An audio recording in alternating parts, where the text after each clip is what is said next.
సినీ నటి మీనా ఇటీవలే భారత ఉపరాష్ట్రపతి జగదీప్ ధన్కర్ను కలవడం రాజకీయ వర్గాల్లో ఆసక్తికర చర్చకు దారితీసింది.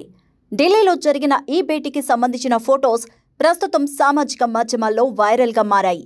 ఈ నేపథ్యంలో మీనా బీజేపీలో చేరనున్నారనే ఊహాగానాలు ఊపందుకున్నాయి.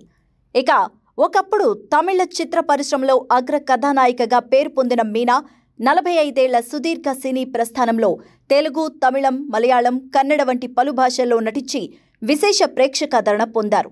ఆమె భర్త విద్యాసాగర్ 2022లో అనారోగ్యం కారణంగా మరణించిన సంగతి తెలిసిందే. ప్రస్తుతం మీనా తన కుమార్తె నైనికాతో కలిసి ఉంటున్నారు. నైనిక కూడా విజయ్ నటించిన తేరీ చిత్రంలో బాలనటిగా కనిపించింది. ఇటీవలే ఢిల్లీ పర్యటనకు వెళ్లిన మీనా ఉపరాష్ట్రపతి జగదీప్ ధన్కర్ను మర్యాదపూర్వకంగా కలుసుకున్నారు. ఈ భేటీకి సంబంధించిన ఫోటోస్ బయటకు రావడంతో ఆమె రాజకీయాల్లోకి ప్రవేశిస్తున్నారన్న వార్తలు గుప్పమన్నాయి. ముఖ్యంగా ఆమె బీజేపీలో చేరనున్నారు అనే ప్రచారం జోరందుకుంది. అయితే ఈ వార్తలపై మీనా వైపు నుంచి కానీ, బీజేపీ వర్గాల నుంచి కానీ ఎలాంటి అధికారిక ప్రకటన రాలేదు. కేవలం సామాజిక మాధ్యమాల్లో జరుగుతున్న ప్రచారం ఆధారంగానే ఈ ఊహాగానాలు వ్యాపిస్తున్నాయి.